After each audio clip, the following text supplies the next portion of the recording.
What will be your reaction if your father-in-law gives you and your husband $10,000 to start having kids? Hello everyone, you are welcome back here and thank you for your support. So this man has approached the court for a refund of $10,000 he gave to his son and his wife for them to immediately expand their family. Few years down the line, he is approaching the court for the couple to refund his money as they have failed to give him grandkids. But the defendants, the couple, insist that the money was a mere gift with no attachment. He repaid you, and he responded, no, grandkids would be more than enough. All right. So take me back to that day when the money was offered, when the entire conversation came up. Well, me and my wife were planning for our wedding. And to my father's credit, he did help with a portion of it. He did help with the groomsmen gifts, and he did help with some of the reception dinners. My parents paid for almost everything. And, his gift was generous, but we both felt that it was just something, since he hadn't been in Tim's life until he was 30, we both felt it was just something he was doing to try to control the situation and also to try and prove himself. Now he's a good father. He's giving all this money, Now he can live it. He's just the same as my family. So was this money during the wedding to help you all with the wedding, or was this a wedding gift that was given to you at your wedding, or was this money that you received from him after the wedding was over? It was before the wedding, Your Honor. And did he pay any additional costs associated with the wedding besides this $10,000? Did he pay for anything? Outside the groomsmen gifts and the reception dinner, no. Everything is changed now, but back in the olden days when I was younger, the groom's family paid for the liquor, the transportation, reception. Is that it? Or you just saying he didn't pay for that? That was our family that paid for that. My family paid for everything. Okay, and look, things have changed now. I'm just saying back in the day, there were certain responsibilities of the groom's family. So we didn't do it the traditional way, but before the wedding, you got this $10,000. Yes. And so you agreed, Mr. Child's dad, that this was given to your son and his soon-to-be and now wife before their wedding. With the expectation that they would put the down payment on a nice, sizable property, and there would be the grandchildren, the great, beautiful sound of little feet, and Andrea and I would go in. The little feeties? We would go in, we would have some wonderful visits in the years to come. They did not live up to that. There's no expectation of it happening now. There's no plan they're just focusing on their careers. So do we have that in writing somewhere? Did anybody send a text? Did anybody do a promissory note? Did anybody say this money is conditioned on this in writing? It was an honorable bargain between a father and a son. All right, I want to understand, Ms. Childs, what you understand to be the situation. He made a promise to bargain. It was almost like a bargain in a way, Your Honor. Your Honor, I might add that on the check. It even says for your future. It doesn't specify anything. Instead, we visit them. Who has the check? Let me see that, Sean. Thank you so much. You're welcome. Here it is. The check, and in the memo, it says, for my son's future. Which would involve beautiful grandchildren and a nice, big, wonderful home. It also could just involve moving expenses, portions of the wedding that they can't afford to pay for, honeymoon. For my son's future is quite vague. We invested in our future. We were in North Carolina. A one-bedroom apartment. It's a beautiful, spacious condo for the city. We needed it to be closer to my job. I got a promotion, and that's why we moved to Connecticut in the future.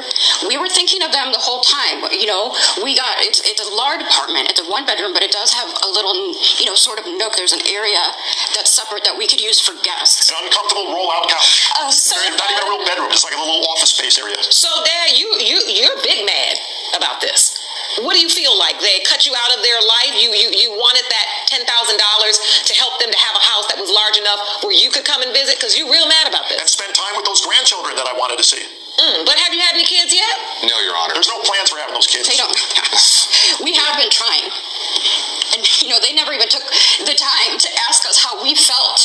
Or it was just harping on having kids. I had a miscarriage.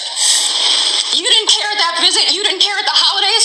You didn't even ask why. You didn't tell us. We thought you just put on a lot of weight. You didn't notice our attitude. You just gained some weight, and you were just Which is waiting. none of your business either way. None of their business. I had a miscarriage, and all they did was demand, when would I have kids?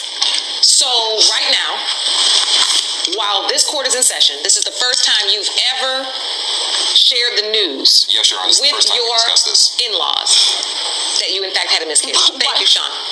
Why would we feel like we could share something like that when they're so selfish? Everything we try to do, they only want it their way. Selfish? On Christmas Day, you 5 hours to spend with us on Christmas Day? That's an insult. You'd rather spend it with your own family. Don't you think it makes sense? I can trust them.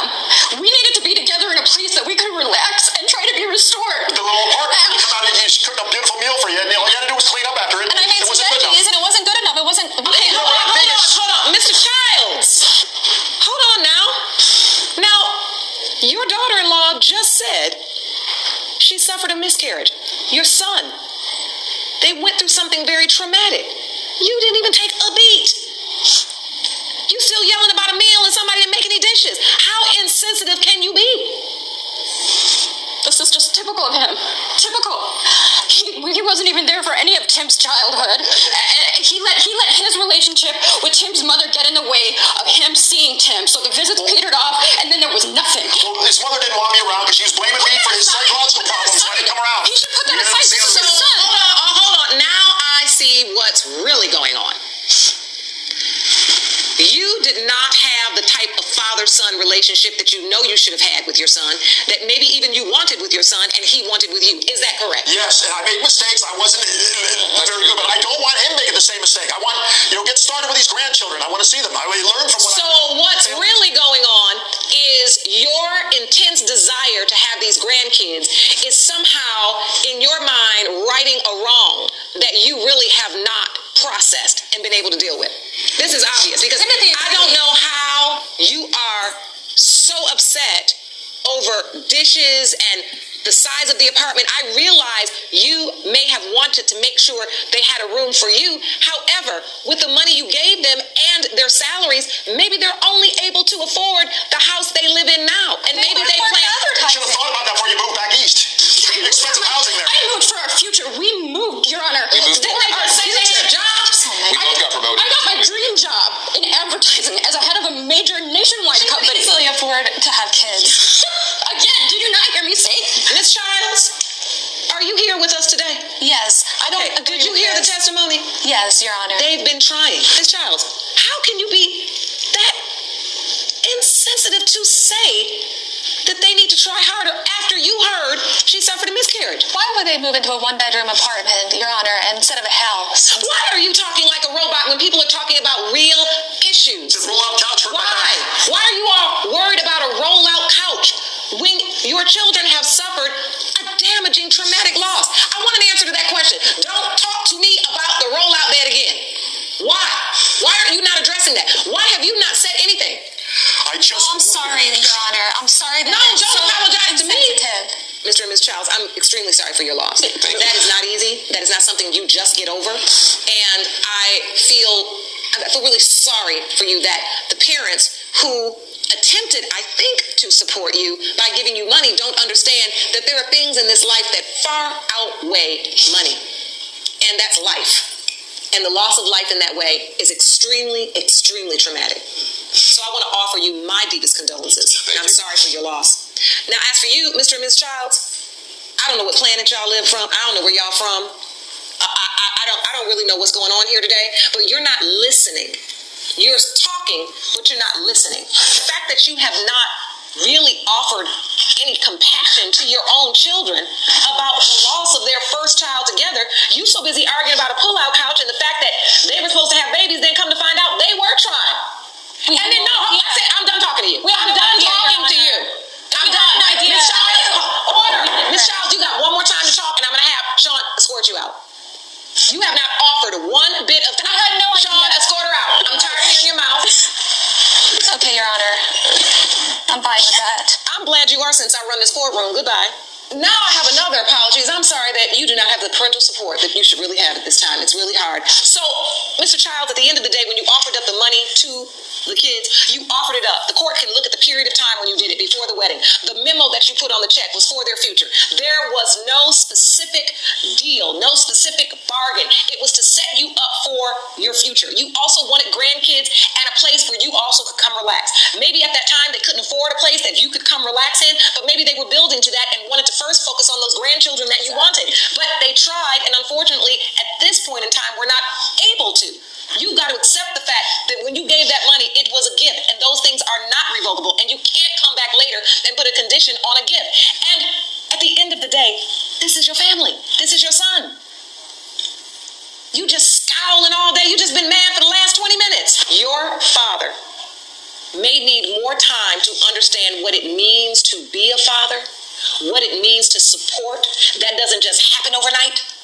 I think the money may have been a guilt thing, feeling badly about the past. Absolutely. But it could have been a hope for the future, but he does not have the skills yet to carry out what his intentions were. We're going to keep hope alive, but until that time, you may need to set some boundaries, all right? Yes, ma'am. Thank you. It has been determined by this court, Mr. Childs, this was a gift. What you about to do? A gift. This was a It's an gift. agreement. This was a gift. Bargain. You finally did one other face in the scowl. That's why I was like, what you about to do? Come with it. It has been determined by this court. Your case is dismissed. Judgment for the defendant. Court adjourned. Thank you, Your Honor.